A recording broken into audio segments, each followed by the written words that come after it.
right, good morning everyone. Thank you for being here today.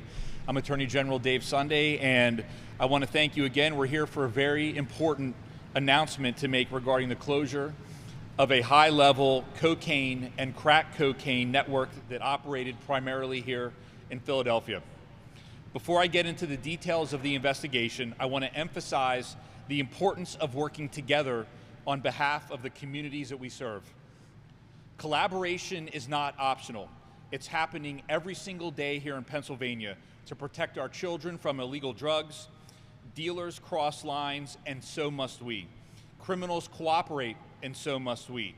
By uniting as one, we form a shield that keeps drugs off our streets and out of the hands of our children.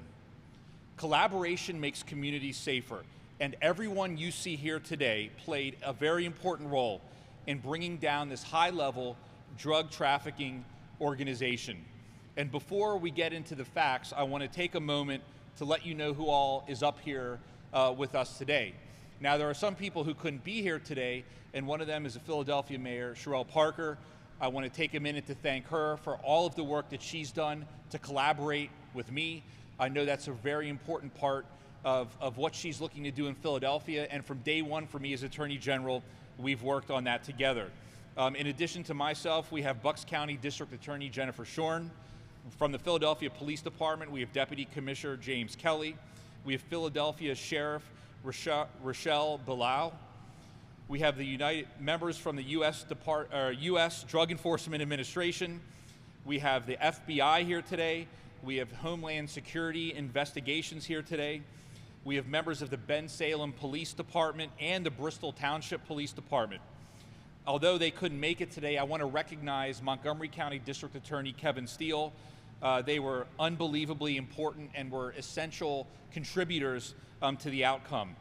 Finally, although I can't name them all for different reasons, I want to thank the different members of the Attorney General's office who aren't standing up here with us today that worked unbelievably hard under difficult circumstances to do this and do the work that brought all of these drugs off the streets and potentially out of the hands of young children.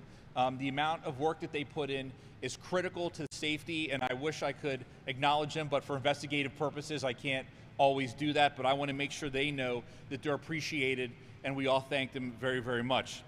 So we're here today to announce charges against more than 20 individuals who are active members of the 5th and Cornwall drug trafficking organization. This criminal enterprise was responsible for supplying the Philadelphia region with cocaine and crack cocaine, as well as marijuana. This organization was active for a very lengthy period of time, during which we built our case through varying investigative tactics, which I cannot go into full detail today. This investigation took time because we wanted to build strong cases and cast a wide net, from the street-level dealers all the way to the top of the chain. And that is exactly what we're announcing today. This criminal enterprise is shut down. These charges will eliminate a network of dealers who peddled poisons without care for any human life. Their only concern were financial profits, and they were profitable. They were responsible for trafficking significant amounts of cocaine and crack cocaine. This organization's namesake regards their primary turf, the area of 5th and Cornwall Streets in North Philadelphia. But the enterprise extended far beyond North Philadelphia, and I'll get into that. Along with filing charges and making numerous arrests, we executed numerous search warrants as well. Most of them occurred yesterday on cell phones, vehicles, and residences connected with this criminal enterprise. We seized over 12 kilograms of cocaine and 50 pounds of marijuana, as well as 19 firearms, many of which were possessed illegally due to a prior felony conviction. All of them, we allege, were tied to the criminal activities of this organization. We also seized approximately $275,000 in cash in alleged proceeds from criminal activity. We have that evidence here for you today. And let me just say that the personnel involved in the search warrants and the arrest operation yesterday were tenacious. When targets were not at their primary location, our teams worked all the secondary locations. We had several wanted individuals that fled, prompting pursuits. I want to say very quickly that people need to recognize in the community that these arrests are unbelievably dangerous. As you can see, what was possessed by the individuals that were arrested. And I want to take a minute to applaud all of law enforcement.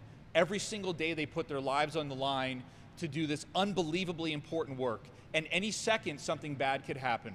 But they do it every day because they know it's right.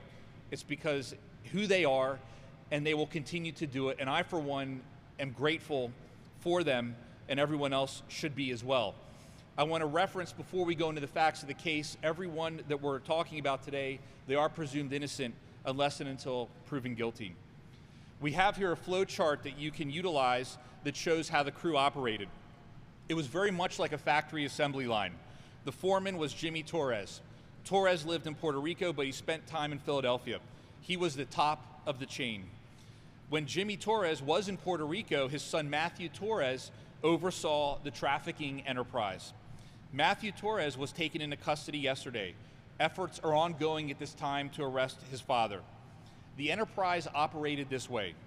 There were multiple locations in Philadelphia where multiple individuals packaged the cocaine. We have charges against 21 individuals. 16 of them were arrested yesterday. I won't read through all of those names, but we do have them in the press release, which will be available to you. The packaged cocaine was then picked up by Johnny Bartolome, who brought the packages back to his home in Levittown, Bucks County. And that is why these cases will be prosecuted in Bucks County. Bartolome then transported the cocaine to stash locations throughout Philadelphia. The packages were then moved primarily by 2 individuals to the 5th and Cornwall Street areas. That's where most of the street sales were conducted. And let me be clear, this was an all hours operation. Every single day, every night, this organization was open for business, selling this poison to citizens in Philadelphia. Again, the chart illustrates the flow and who played what role in this organization. Everyone had their role, everyone had a rank. There were packagers, transporters, street dealers, and someone that oversaw the street dealing and collected all of the money. That individual made sure that the money was right, and they also looked out for law enforcement to do everything they could to evade arrest. This was an organized criminal enterprise. And today, that criminal organize has been crippled. And we cannot overstate the significance of these arrests and seizures. These drugs were headed to neighborhoods, and each and every one of those firearms were potential threats to the community, including law-abiding citizens enjoying the freedoms that we all enjoy, raising their families, going to work, getting their kids off to school, enjoying the company of friends and their family. And as we've seen time and time again, drug traffickers are willing to protect their lucrative drug trade with violence. We've seen this far too often, all throughout Pennsylvania and here in Philadelphia. We've seen far too often innocent Pennsylvanians getting caught in the crossfire of turf wars and horrific and preventable street violence. And we cannot and will not accept this lawlessness here or anywhere else in Pennsylvania. I stand here today proudly with our partners in law enforcement. This is a group of professionals that make sacrifices every single day to police their neighborhoods and to protect their residents from dangerous criminals. I want partners up here to have an opportunity to speak, so I will close again by thanking their commitment for public safety, their dedication to their jobs, their dedication to their communities, and for the work they do to keep our children safe. Because if our children and our communities aren't safe, literally nothing else matters. And so with that, I turn the mic to District Attorney Jen Shorn. Thank you, General. Have at it. Thank you. As you heard from General Sunday, criminal enterprises like this are sophisticated and operate with a high degree of complexity. And cases do not get solved like this without this outstanding team standing behind me and all of the members of law enforcement who assisted in this endeavor, but without the leadership of General Sunday. and the Pennsylvania Office of Attorney General. So we want to extend our sincere gratitude to General Sunday and his team, and the team behind me, and everyone who played a part in this investigation. These arrests and this prosecution that will follow don't only take dangerous drugs and firearms off the street, but they restore our communities. These drugs take human lives. These drugs destroy families, and they destroy communities, and we vow to restore those communities. And we also vow to always make sure that we are going to be unrelenting in identifying traffickers who are a plague to our communities. So I thank all of you. It truly is a pleasure standing up here with all of you. And next, I'd like to introduce Deputy Commissioner James Kelly. Thank you. I just want to say today, you see investigations like this, it's a fantastic job that I think is going to have a great effect on the community, improving the community, and you look at those amount of firearms taken off the street, and at the end of the day, saving lives and reducing violence is always the highest priority. I want to thank General Sunday for his support. This wouldn't have been possible without the support that comes from the top down, and he's the top in our state. And the partnership we have today, this is a case study in how these jobs are supposed to work. You hear Mayor Parker talk about our mandate and attacking this drug and violence problem, but she'll talk about collaboration all the time. This is the epitome of collaboration. This is a case study on what collaboration looks like. It involves our fellow partners in the city, the Sheriff's Office, our partners in the state, BNI, the Attorney General's Office, our partners in the county, Bucks County, Bensalem Township, Bristol Township, our federal partners, FBI, DEA. This is a perfect coming together, of working together, and this is how you produce great jobs like this. I also want to thank, because they don't get the publicity or the credit, the officers and the investigators that are involved in this job. They're not going to be on camera. I can't point them out. Many of them I've worked with over the years and always been amazed at the work that they do. But they were on the ground and they built this case from the top, from the bottom up, and they did a fantastic job, taking a lot of risks in bringing this case in. So I just want to highlight the great work that was done and the partnership that was formed on this job and many others in the future. And now I'll turn it over to Philadelphia Sheriff Rochelle Bilal.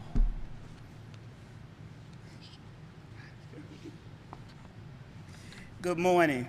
I'm Rochelle Bilal, Sheriff for the City and County of Philadelphia, and I want to emphasize that no one can do this work alone. Collaboration is very, very important. We are proud to stand alongside Pennsylvania Attorney General Dave Sunday, who basically pulled everybody together to make sure this happened. Thank you for the good work and bringing everybody together. I want to also thank our deputies in our warrant unit that you see standing here today, leadership of our inspector, Nicole Nobles, who's over all our special units. Give a shout out to her and all our men and women that work in the Sheriff's Office, the Philadelphia Police Department, and many other law enforcement agencies that constantly come together. There was a time they said we don't work together. Well, we do now, and you don't want this smoke, because we all coming at one time. The takedown of the 5th and Cornwall drug trafficking organization is proof that when we work together, we get results. This operation demonstrates what strong leadership, communication, and determination can achieve. Our residents deserve safe neighborhoods, free from grip of drug trafficking and violence. Today, we show that together, anything is possible when the goal is protecting and serving all of our communities. Thank you. Thank you. Thank you very much, Sheriff. I appreciate that. I appreciate your words tremendously. Again, before we take a few questions, and I want to remind everyone that this is an ongoing investigation, so we have to be very thoughtful about what we can and can't answer. But again, I want to thank everyone that's here today for all of your hard work and dedication. Literally no one can do anything like this by themselves. It takes a team, and we are a team, and so that's why we're here today. So thank you for covering this, and we will take what questions we can answer. And I want to give you a heads up. Standing over here to my left is Deputy Attorney General Kate Paroli. And she's one of the lead attorneys in this case. I'm grateful for her hard work, and I wanted to make sure that I highlighted who she was and thank her publicly for all everything you do every day. So, yes. One, can you kind of say the podium, but can you tell us how much of everything there is as far as number of guns, amount of money, drugs, and even, I know there's some ATVs. Sure. What role they played in all of this? So I'll start with the amounts, and so to begin with, we seized over 12 kilograms of cocaine. You know, often people refer to those as kilos. 12 kilos of cocaine, which is a tremendously significant amount of cocaine. 50 pounds of marijuana, as well as 19 firearms were recovered during the course of this investigation up to this point. You referenced vehicles in here, and what I can say with regard to the vehicles, or those are vehicles that were, let me pause a moment on that. Do you want to cover the vehicles? The vehicles we use for drug trafficking. That's what I thought. ATVs and all that were Yeah. actually part of a Philadelphia initiative. I'm not certain of Okay, the yeah. specifics of that, but Okay. that's Philadelphia. What I can say with regard to the vehicles at this time is all of the vehicles that you see here were utilized for drug trafficking. And so that's why they would be here today. And can you just walk us through what kind of firearms were on the tables, rifles? Right. So without going like gun by gun, I mean, there's handguns, there's rifles over there. I believe we might have one or two ghost guns. And so that's what you see sitting on the table. Is there anything anyone wants to add to that? Like what's So actually there's over there? 3 long guns, I Go ahead. believe 2 shotguns, 2 ghost guns, and Go I'm ahead. sorry. Yeah, go ahead. There's 3 long guns, 2 shotguns, I believe. The rest are, and 2 ghost guns, and the rest are primarily semi-autos. Mostly, most of them are 9mm or 40 cal. And do we know if any of them were involved in any shootings, and have you testified or anything? That'll come later on. That's all part of the investigation. Right. Cash? $275,000 in cash. So how long do you think this group has been operating? You said a long time, but what does that mean? Just say years. What I can say, due to the nature of this ongoing investigation, is that this group has undoubtedly been operating for many years. How long was your investigation? Since July of this year. Of last year. Of last year, I apologize. July of 2024. That's when you guys started the investigation? Yes. Good question for you. Does Johnny Bartolome pick up the package? Where did he pick the packages up from? We had numerous locations in the city where we believed the drugs were being packaged. He picked them up from those locations and took them down to Levittown. Bucks County, Philadelphia? Those were, we believe, in Philadelphia, those locations, yes. And were any of the warrants served or people arrested from the Levittown, Bed Salem area? Mr. Bartolome was arrested in Bucks County, yes, in Levittown. There was a search warrant served there yesterday. Yes. Some of that picture describes everyone that's involved in this organization. Well, four of those people right there. That's a picture that was taken, I don't know the exact date, but a few years ago. It's a number of the individuals involved in the organization.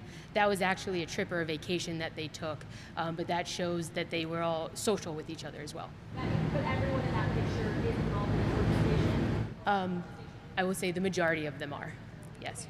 You guys started this investigation last year. What was it a tip this year? What made what caused this? There were a number of other investigations that have gone on in this organization that didn't fully dismantle it the way that we hoped to with our investigation.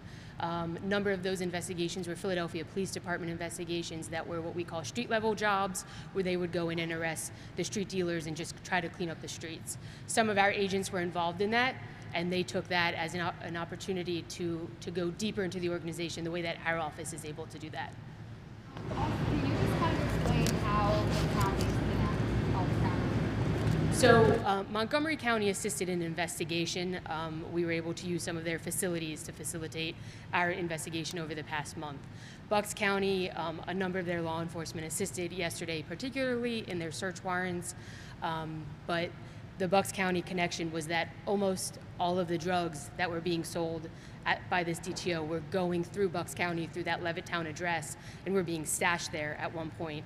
during its cycle of going from packaging to sale. And they were just like coming down 95, selling Yeah, it. that would be our understanding, yes. Where in Levittown? The address that was where the search warrant was executed, okay, was 137 Idlewild Road. Idlewild, I-D-L-E-W-I-L-D. And then also, you guys said you guys arrested 16 people yesterday. That was 21 individuals. There are a few people that are outstanding. We are actively trying to locate them. We couldn't find them yesterday, would be yes. Puerto Rico. Yes, that would include Jimmy Torres, yes. We don't know where he is at this point. He is in both locations at times. Out of the 16 arrested yesterday, it was only one bus, and then all 15. The rest would have been from Philadelphia, yes. The individuals and stuff, once convicted, are they going to be sold or what is going to happen? That's going to be subject to the ongoing investigation. All right, I want to thank everyone for covering this today. I can't tell you how grateful I am. It's important for drug dealers to see and understand what's coming at them, and it's important for us to recognize how important these operations are. So thank you for being here. Have a great day. Thank you.